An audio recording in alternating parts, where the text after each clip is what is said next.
হুলস্থুলীয়া পৰিৱেশৰ বাবে সদনৰ কাম কাজ কালি 40 মিনিটৰ বাবে স্থগিত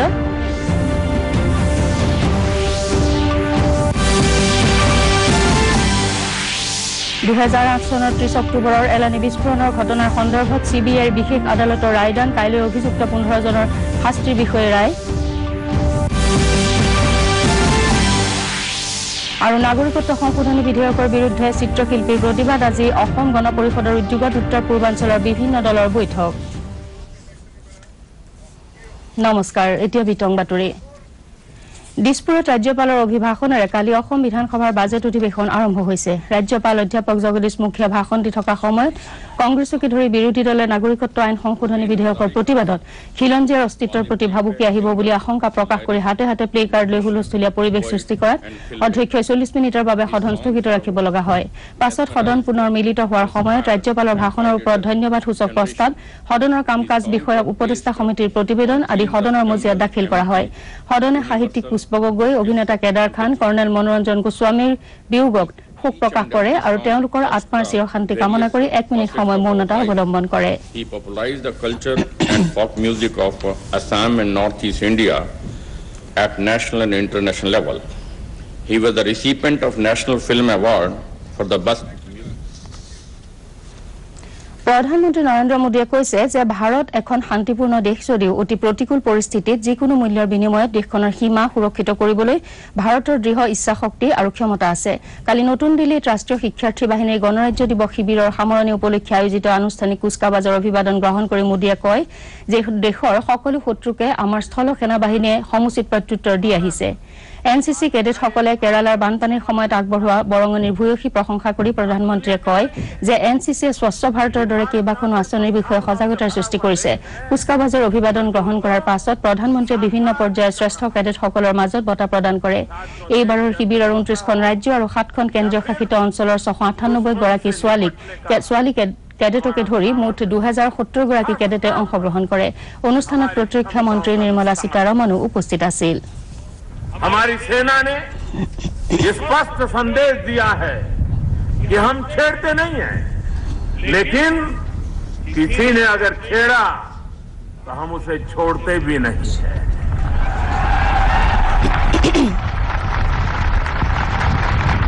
हम शांति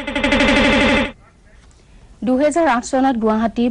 বৰপেটা ৰোড কোকৰাঝাৰ আৰু বঙাইগাঁও আদিত সংঘটিত বোমা বিস্ফোৰণ লানিৰ গোচৰত কালি গুৱাহাটীৰ সিবিআই আদালতে 15 জন লোকক দোষী সাব্যস্ত কৰিছে এই বিস্ফোৰণ লানিত 88 জন লোক নিহত হোৱাৰ উপৰি 5 শতাধিক লোক আহত হৈছিল সিবিআইৰ বিশেষ আদালতে দোষী কৰা সকলৰ ভিতৰত নিষিদ্ধ ঘোষিত সংগঠন এনডিএফপিৰ মুৰব্বী ৰঞ্জন দৈমাৰীও আছে কাইলৈ তেওঁলোকক বিহিব লগা শাস্তিৰ বিষয়ে ৰায় দিয়া হ'ব উল্লেখ্য যে গোচৰটোত সিবিআই দুখনকৈ অভিযোগনামা দাখিল কৰিছিল গোচৰটোত মুঠ 22 জন অভিযুক্ত এজনৰ ইতিমধ্যে মৃত্যু হৈছে 6 জনৰ সন্ধান পোৱা হোৱা নাই আদালতে দিয়া ৰায়টোত এজন দোষী সাব্যস্ত হৈছে 6 জনগোষ্ঠীৰ জনজাতিকৰণৰ বিৰুদ্ধে এবছুৰ উদ্যোগত ওদালগুৰি সদৰত 3 ঘণ্টীয়া ধৰ্ণা কাৰ্যসূচী ৰূপায়ণ কৰা হয় প্ৰতিবাদকাৰীসকলে ৰাজ্যখনৰ পূৰ্ব জনজাতিসকলৰ সাংবিধানিক অধিকাৰ সুৰক্ষিত কৰাৰ স্থিতি স্পষ্ট নকৰাকৈ 6 জনগোষ্ঠীৰ জনজাতিকৰণ প্ৰক্ৰিয়া বন্ধ কৰিবলৈ দাবী জনাই উপায়ুক্তৰ জৰিয়তে প্ৰধানমন্ত্ৰীয়ে ৰাষ্ট্ৰপতিলৈ স্মাৰক পত্ৰ প্ৰেৰণ কৰে নাগৰিকত্ব সংশোধনী আইন 2016 বাতিলৰ দাবী ডিব্ৰুগড়ৰ চিত্ৰশিল্পীসকলে কালি প্ৰতিবাদী কাৰ্যসূচী গ্ৰহণ কৰে নাহৰকটীয়া সফুৰা আৰ্ট স্কুলৰ উদ্যোগত চিত্ৰশিল্পীসকলে এই প্ৰতিবাদী কাৰ্যসূচী গ্ৰহণ কৰা হয়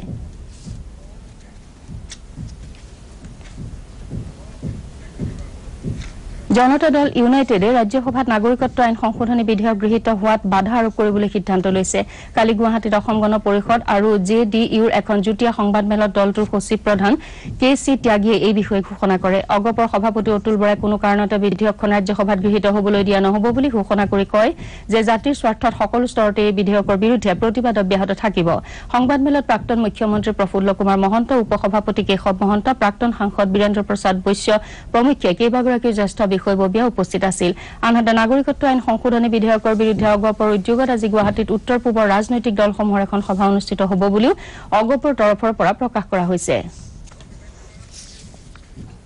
অসমত হৈ যোৱা ৰাভা হাছং স্বায়ত্তশাসিত পৰিষদ সোণোৱাল কছাৰী স্বায়ত্তশাসিত পৰিষদ আৰু মিচিং স্বায়ত্তশাসিত পৰিষদৰ নিৰ্বাচনত বিজেপি আৰু দলটোৰ মিত্ৰজোঁটে জয়লাভ কৰিছে আমাৰ সংবাদদাতাসকলে শেহতীয়াভাৱে জনোৱা মতে ডিব্ৰুগড় জিলাত সোণোৱাল কছাৰী স্বায়ত্তশাসিত পৰিষদৰ নিৰ্বাচনত ভাৰতীয় জনতা পাৰ্টীয়ে 11টা পৰিষদীয় সমষ্টিৰ ভিতৰৰে 9টা সমষ্টিত বিজয়ী হৈছে ভাৰতীয় জাতীয় কংগ্ৰেছ আৰু নিৰ্দলীয় প্ৰাৰ্থী এখনকৈ আসনত জয়লাভ কৰিছে ইয়াৰ উপৰি ডিব্ৰুগড় জিলাত থকা মিচিং স্বায়ত্ত পৰিষদৰ একমাত্ৰ আসনখন সন্মিলিত গণশক্তিৰ প্ৰাৰ্থীগৰাকীয়ে লাভ কৰিবলৈ সক্ষম হৈছে কালি বিয়লি পৰিষদীয় নিৰ্বাচনৰ ভোট গণনাৰ ফলাফল ঘোষণা কৰা হয় বঙাইগাঁৱৰ ঐতিহ্যমণ্ডিত আৰু পবিত্ৰ স্থান সন্যাসী পাহাৰৰ ঐতিহ্য প্ৰাকৃতিক সম্পদ বন্যপ্ৰাণী সংৰক্ষণকে ধৰি পৰিৱেশ সুৰক্ষা জড়িত বিভিন্ন দাবীৰ সমৰ্থনত কালি বঙাইগাঁৱত বৃহত্তৰ বঙাইগাঁও প্ৰেছ ক্লাব কৃষক মুক্তি সংগ্ৰাম সমিতি অসম জাতীয়তাবাদী যুৱ ছাত্ৰ পৰিষদ প্ৰমুখ্যে কেইবাটাও সংগঠনৰ উদ্যোগত দুঘণ্টীয়া প্ৰতিবাদী অৱস্থান ধৰ্মঘট পালন কৰা হয় প্ৰতিবাদকাৰীসকলে নৈপৰীয়া অঞ্চলৰ বেদখল কাৰ্য বন্ধ কৰা আৰু বিভিন্ন স্থানত চলি থকা অবৈধ খনন কাৰ্যৰ বিৰোধিতা কৰে কাৰ্যসূচীৰ অন্তত সন্যাসী পাহাৰৰ খননস্থলীত গছপুলি ৰোপণ কৰে কামৰূপ জিলাৰ বকুৰ যোগীপাৰাত সংঘটিত এটা অগ্নিকাণ্ডত এটা ঘৰ সম্পূৰ্ণৰূপে জাহ যায় অগ্নিকাণ্ডৰ ফলত ভালেমান সা সম্পত্তি আৰু নথিপত্ৰ ভস্মীভূত হয় বুলি আমাৰ সংবাদদাতাই জনাইছে ৰাজীৱ কলিতা নামৰ এজনে ঘৰুৱা কণ্ডলৰ বাবে অগ্নিকাণ্ড সংঘটিত কৰে যদিও তেওঁৰ বৃদ্ধ পিতৃ মাতৃয়ে প্ৰাণ ৰক্ষা কৰিবলৈ সক্ষম হয় অঞ্চলটোৰ ৰাইজৰ ৰোষত পৰাৰ ভয়ত ৰাজীৱ কলিতাই পলায়ন কৰে বুলি জানিব পৰা হৈছে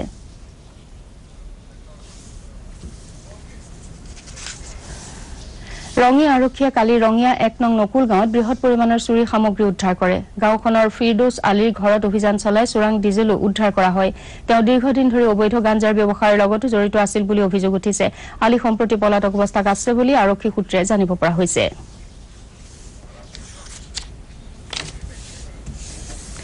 উদালগুৰি জিলাৰ অদলা কাহিবাৰীত বিশ্ব শান্তি আৰু মানৱ সমাজৰ কল্যাণৰ উদ্দেশ্যে যোৱা 24 জানুৱাৰীৰ পৰা 5 দিনীয়া কাৰ্যসূচীৰ আৰম্ভ হোৱা অসম প্ৰান্তীয় খ্ৰীষ্টধৰ্মীয় সমাৱেশৰ কালি নিশা সামৰণি পৰে এই সমাৱেশত বিভিন্ন ৰাজ্যৰ পৰা অহা ভক্ত দৰ্শনাৰ্থী অংশগ্ৰহণ কৰা পৰিলক্ষিত হয় ৰেভাৰেণ্ড ফিলিপ দৈমাৰীয়ে উদ্বোধন কৰা এই সমাৱেশত কেইবাখনো প্ৰাৰ্থনা সভা আলোচনা চক্ৰৰো আয়োজন কৰা হয় সেইবোৰত ভালেকেইগৰাকী ধৰ্মগুৰুৱে যুৱ প্ৰজন্মত আধ্যাত্মিক চিন্তাৰ জৰিয়তে সমাজৰ হিত সাধনৰ কামত আত্মনিয়োগ কৰিবলৈ আহ্বান জনায় অনুষ্ঠানত